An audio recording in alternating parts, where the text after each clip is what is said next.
Hello everybody, welcome to the World of Control channel.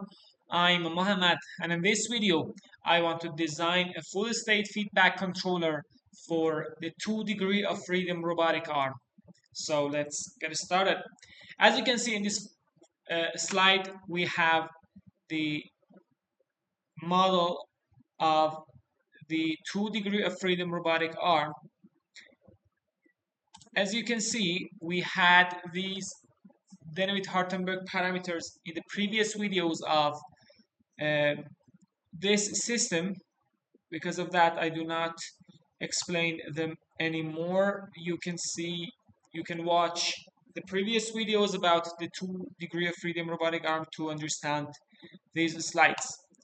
But about this video, I want to talk about a full state feedback controller.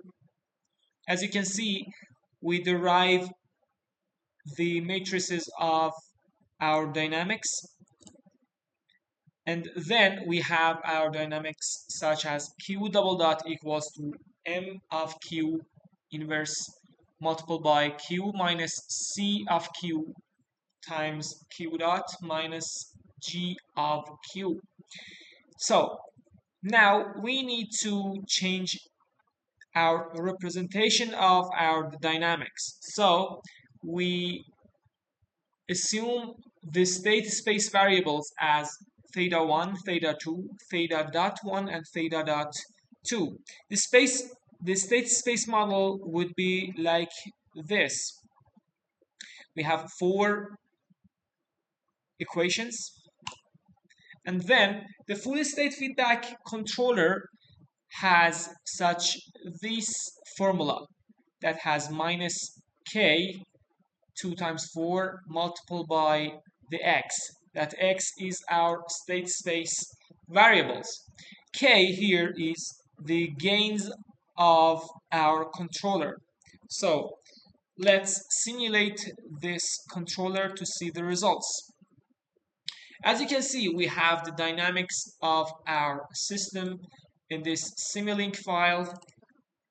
I modeled the dynamics in this MATLAB function. This is our dynamic equation.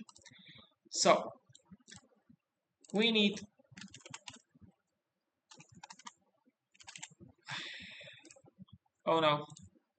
we need a max block. We use q here is x1 and x2, and q dot, that is x dot 1 and x dot 2. This signal is x. Then we need a constant variable to make the reference point theta 1 ref and theta 2 ref. We need a derivative to have the reference signals of our theta 1 and theta 2. So this is theta dot 1 ref, and this signal is theta dot 2 ref. We need another mux here with 4 points.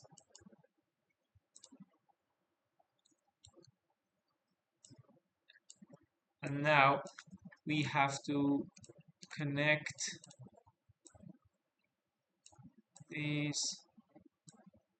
the mux points to this. And now this signal is x underline ref. Then we need a sum block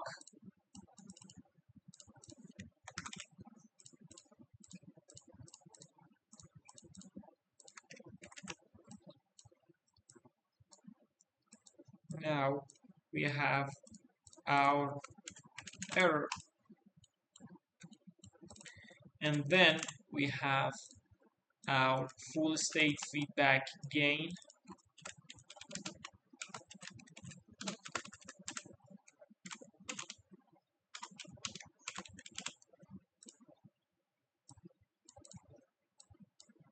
It has to be, for example, -1 multiplied by 1's 2 by 4 for now. And this is our U signal. To compare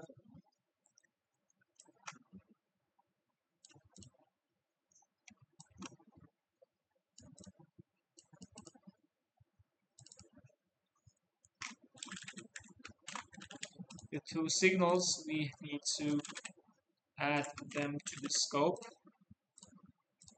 Let's run to see the reaction. What is going on here? It says that invalid dimension has been specified for import to 1. Oh, we need to change this to k multiplied by u, that u is a vector. So, no, 2 by 4. We had 2, 2, 1, 1, 4, and then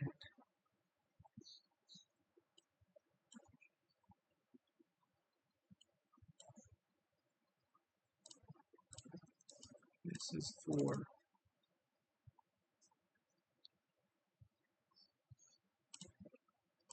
This is supposed to be applied. Now we can run the simulation to see the reaction. Let's turn the legend on. Okay, where is... Oh, let's change this.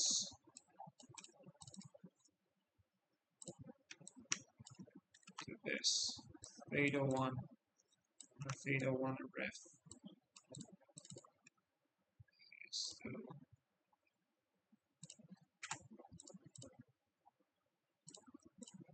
the first one, and then theta 2 and theta ref of 2 has to go to the second one.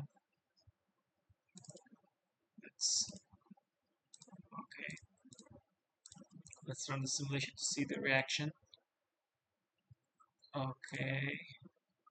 This is theta 1. This is theta 1 and theta 1 ref. This is theta 2 and theta 2 ref. Let's increase the time of simulation.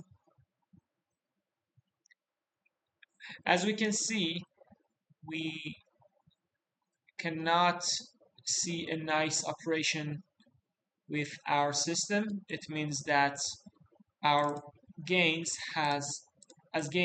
our gains have some problems. So let's change them to another values to see if the system controls. Now we can see that it is actually oscillating around our desired reference points. Let's decide the theta 1 ref to be P 6th and this one pi 3rd, and see the reaction. We can see that we have a controller that is stabilizing our system, but the gains actually are not good enough to control the system. In the next video, I want to add a PSO optimization algorithm to actually optimize these 8 values of gains to see that if we can find eight optimal values for these k values to control the system to minimize the cost function, and then see a nice performance from our system. Let's again try another value, for example minus 100. This is the last run, and now we can see that we do not have a nice reaction from our controller. So we know that the problem is our gains. So in the next video I will add a PSO algorithm to this system to optimize the full state feedback gains to have a better actually results. Make sure that you subscribe this channel. Thank you very much.